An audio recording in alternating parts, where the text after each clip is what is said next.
नमस्कार भारतवासियों। निर्मला सीतारमण जो वित्त मंत्री हैं वो आज बजट पेश किए हैं। उस बजट को विपक्षियों ने अमीरों के लिए बनाए गए बजट कहा है। इसलिए कहा है क्योंकि यह बजट में सोना चांदी पर छूट दिया गया है, जीएसटी में छूट दिया गया है, लेकिन अन्य चीज़ पर छूट नहीं दिया गया। इसलिए इस बजट को अमीरों का बजट कहा है। फिर बताते हैं कि रेलवे में खास करके कोचों को, स्लीपर को बढ़ाने की बात कहा है, लेकिन जनरल डिब्बा को घटाने की बात इस पर कोई चर्चा नहीं किया। इसलिए अमीरों का बजट कहा गया है। बहुत सी चर्चा है जिसमें एक चर्चा नहीं किए हैं, नहीं किसानों के लिए किए हैं, एमएसपी के लिए किए हैं। सुनिए क्या कहे हैं, क्या नहीं किए हैं, सुनिए समझिए। किताबी है। मैं इस बजट को अमीरों के लिए पेश किया गया बजट कहूंगा। इसमें गरीबों के लिए कुछ है ही नहीं। नौकरी मांगने वाले नौजवानों पर लाठियां बरसाने वालों, आपने इस बजट में युवाओं को क्या दिया? आपने पुरानी पेंशन बहाली की मांग करने वालों को क्या दिया? सालों से अपने लिए छत तलाश रहे लोगों को आपने इस बजट में क्या दिया?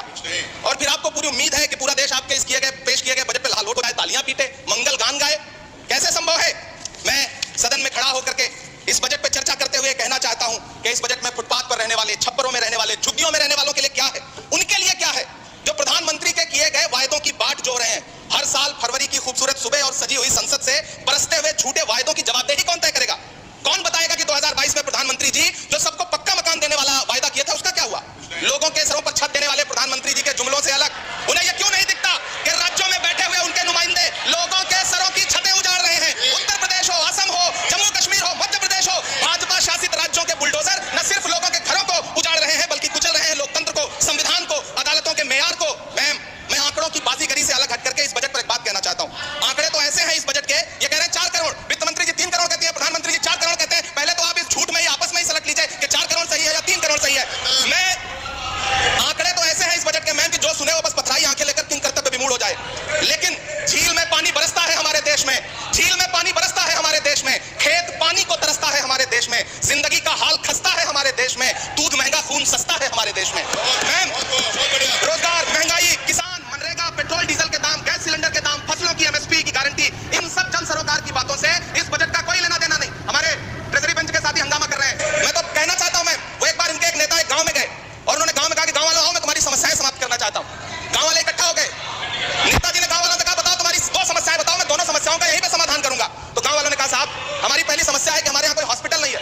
तो नेताजी ने मोबाइल निकाला, कहीं फोन मिलाया और मिला के फोन पे पता नहीं क्या कुछ कहा कि यहाँ गांव में हॉस्पिटल नहीं है, हॉस्पिटल तुरंत यहाँ हॉस्पिटल चाहिए। गांव वाले खुश हो गए कि 1 मिनट में यहाँ हॉस्पिटल आ रहा है। अगली समस्या के बारे में उन्होंने नेताजी ने गांव वालों से कहा कि मैंने आपकी पहली समस्या समाप्त कर दी, दूसरी समस्या बताओ। तो गांव वालों ने कहा साहब इस गांव में कोई भी मोबाइल का नेटवर्क ही नहीं है।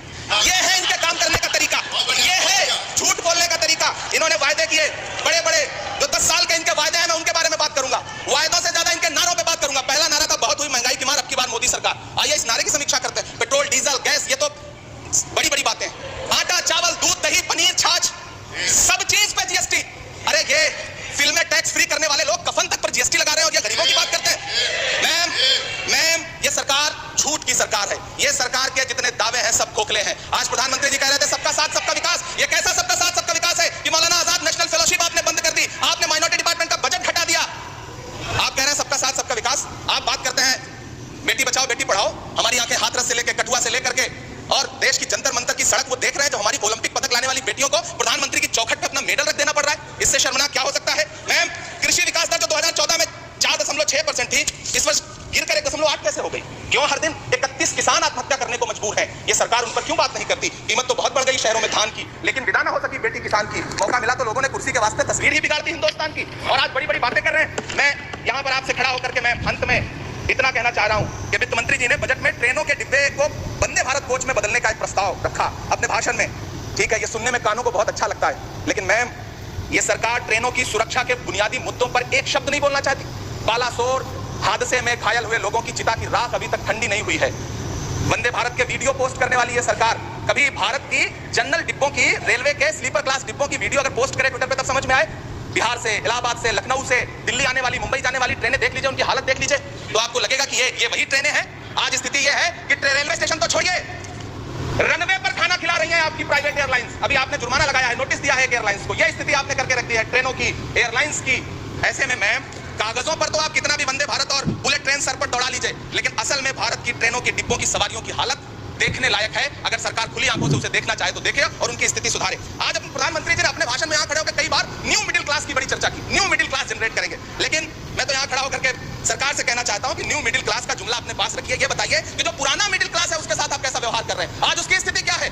आप अमीरों के कर्जे माफ कर रहे हैं, उद्योगपतियों के कर्जे माफ कर रहे हैं, और यहाँ स्थिति ये हो गई है कि जो मिडिल क्लास उसकी जो रोजमर्रा की जरूरत की चीजें हैं उस तक पर आपने जीएसटी लगा रखी है। आप फिल्में टैक्स फ्री करते हैं लेकिन स्टूडेंट्स के प्रतियोगी परीक्षाओं के फॉर्म की फीस नहीं माफ कर सकते। आपको बाकी जगहों पर टैक्स लेना है, हर जगह टैक्स लेना है। मिडिल क्लास से आपका कोई रिश्ता नहीं। मिडिल क्लास तो आपसे कह रहा है कि मोहब्बत भाईचारे के दीवाने दिन ही लौटा दो, वो सस्ती दाल सब्जी के सुहाने दिन ही लौटा दो। ये अच्छे दिन तो अंबानी अडानी। सुनिए प्रतापगढ़ी का बयान। यह बयान बहुत शानदार और यहाँ तक है प्रतापगढ़ी कि हमारे न्यू मॉडल नहीं चाहिए, न्यू हिंदुस्तान नहीं चाहिए, हमको पुराना हिंदुस्तान ही लौटा दीजिए।